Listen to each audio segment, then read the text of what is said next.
Welcome to the Indie Fantasy Club, where today we'll be diving into The Kings of Paradise by Richard Nell. This is the first book in the Ash and Sand trilogy. It's written in third person. It's about 200,000 words. The story follows two main POVs, although there are a couple more sprinkled throughout. So without further ado, a new world awaits.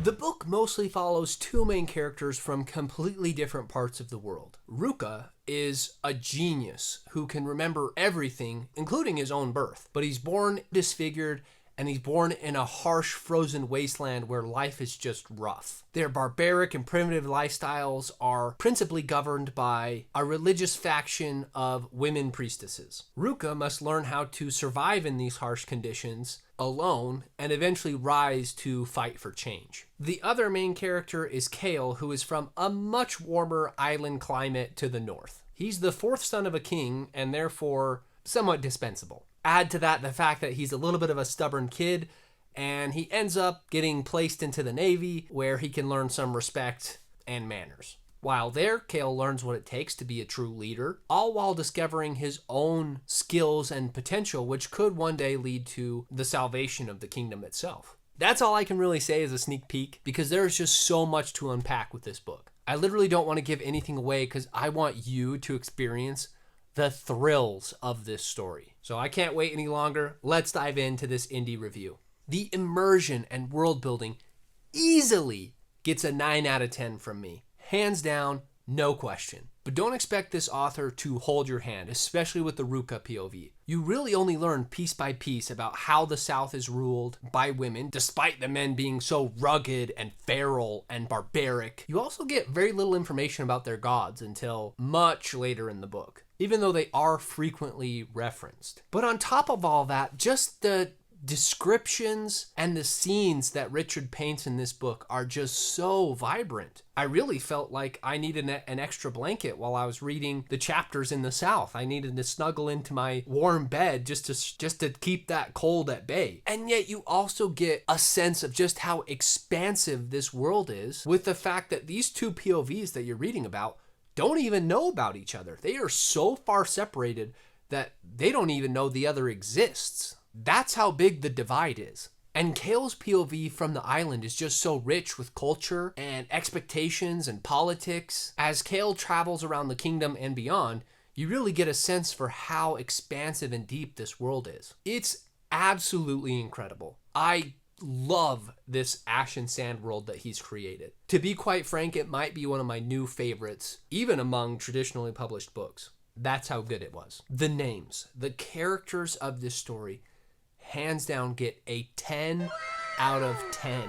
Just imagine if you took Logan Ninefingers from the Joe Abercrombie books and combined him with Glokta, a berserker brute mixed with a genius intellect. Ruka is by far one of my favorite characters of all time. I loved reading his chapters. I looked forward to getting more of the Ruka world. The way he portrays Ruka's internal conflict, along with his drive for revenge, is so satisfying. It's everything I want from a villain. Villain? I don't know if I can call Ruka a villain. I like him too much for that. So let's call him an antagonist or anti-hero. Doesn't matter. The point is, this character satisfied my primal urges as a reader. Sometimes I just want the hero to actually take revenge and kill his enemies. Well, Ruka definitely doesn't have any issues with that.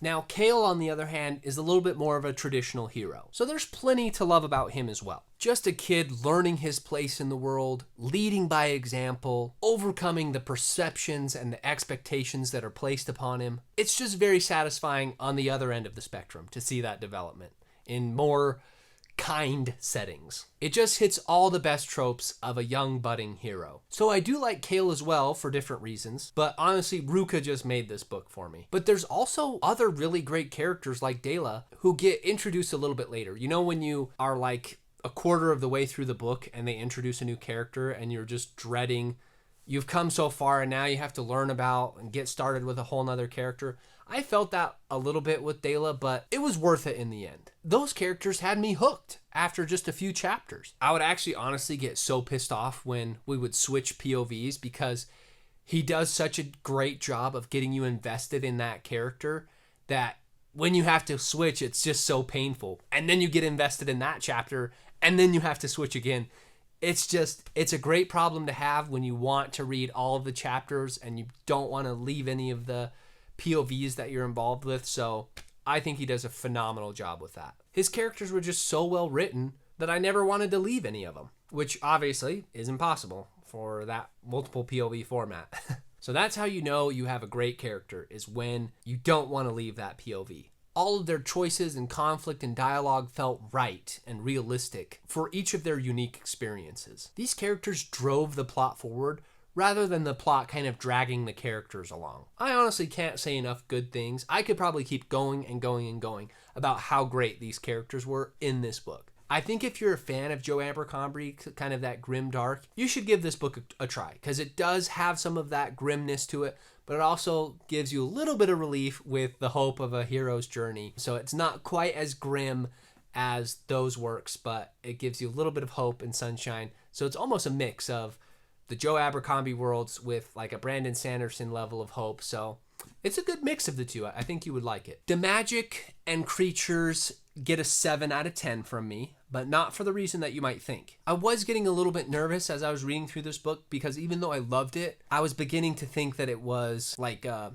low fantasy book. Now, there are people with supernatural abilities like Ruka who can remember everything, but I don't know that I would necessarily call that magic. And there also weren't any magical creatures in the story. You pretty much just have humans. So I was thinking I was going to have to skip this section altogether because there wasn't going to be any magic. And I honestly don't know how I would rate a fantasy book that didn't have magic. I probably would just remove it so that it didn't affect the overall ranking. I'm glad I didn't have to cross that bridge. So let me just give you an idea of about when the magic system shows up in this book. It shows up right about there, maybe?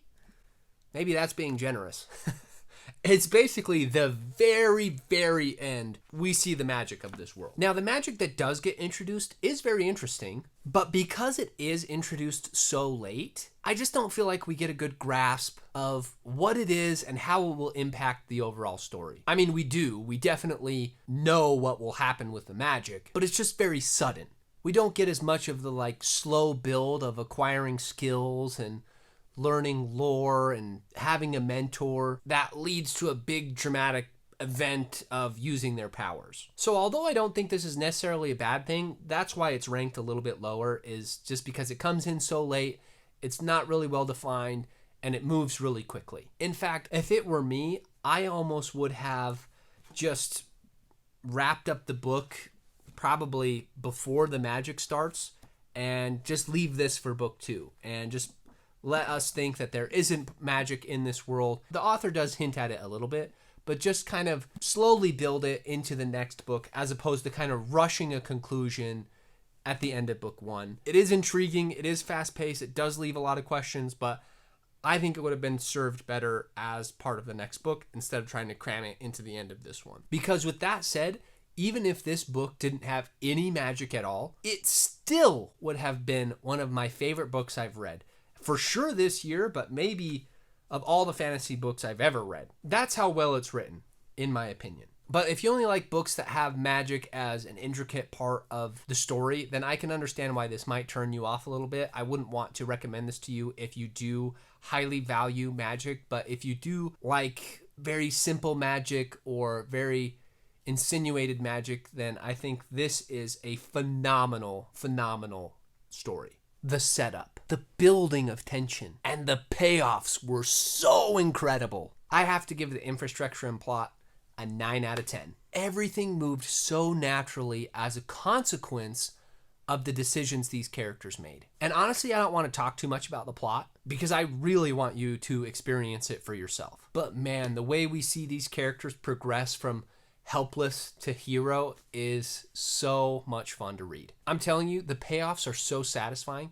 especially with Ruka, for me at least. And it does a great job of leading into the next book, to the point where I almost want to put the rest of my TBR on hold just so I can finish this series. That's how good it was. Like I said earlier, the ending was a little rushed in my opinion. It just covered a lot in such a short period of time. But other than that, I think it was just immaculate. Very well put together, very well thought out, very effortless to read. The pages just fly by. And to put it in perspective, I am one of those people that really loved the Joe Abercrombie characters of Glokta and Logan and just that world that they're in.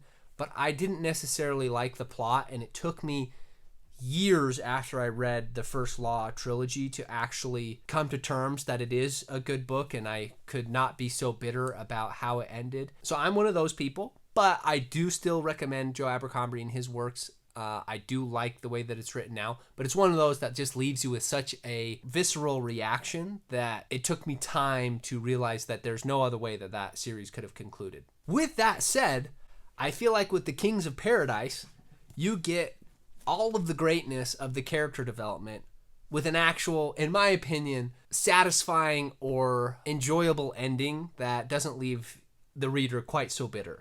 And that brings me to my enjoyment. I could not put this book down, so of course I have to give this a 10 out of 10 for my enjoyment level. Again, it's possible that this just caters to my unique palette for fantasy novels, but man, I enjoyed this. And let me just be clear when I say this. This wasn't one of my favorite indie books that I've ever read. This was one of my favorite fantasy books that I've ever read. Depending on how this series goes, I could easily see this in my top 10. Just the way Richard combined grimdark fantasy with epic hero fantasy was just so refreshing. Grimdark can just be so heavy and depressing sometimes, but Kings of Paradise gives you a break from that with some of the other perspectives and POVs. You go from the trenches of a frozen wasteland where life sucks to an island paradise with a young man trying to prove himself, and it's just such a wonderful contrast. And that leaves Kings of Paradise with an overall score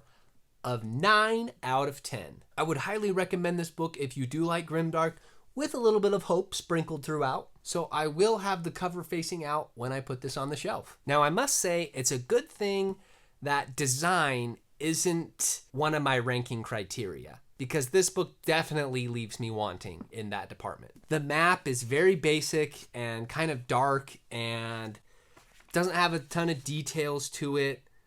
Very vague and generic, and it doesn't reach to the edges of the page, and I do not like that. I like it when the maps take up the full real estate of the pages that we have, so we can really get a full view of the world. And the formatting as a whole was terrible, if I'm being honest. I personally don't like sans serif fonts as the typeface. Again, that's just my preference. And the chapter headings had no breaks or design at all. Like, that's the beginning of a chapter, so it's the same size, same font.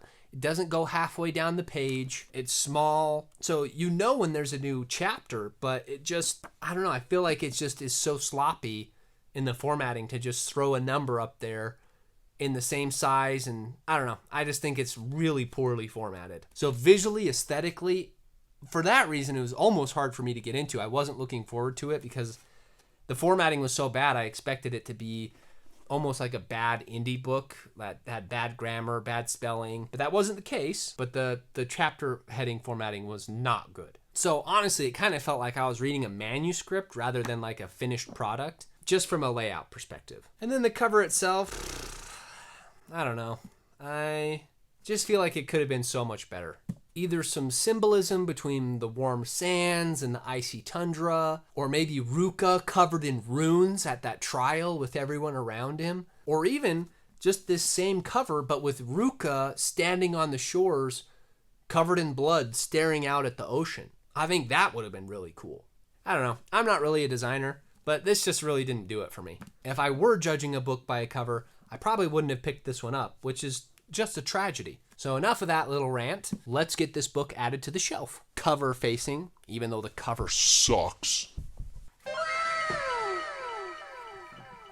If you've read the Ash and Sand trilogy, Let me know in the comments how the other two books stack up against the first one. And you can argue with me about this ranking, but honestly, there's just nothing you can say to change my mind about this indie ranking. Are there any other fantasy books that you want me to read or that you'd recommend? Let me know. And as always, be sure to join the club so that you never miss out on one of these indie reviews. I'll see you in the next one.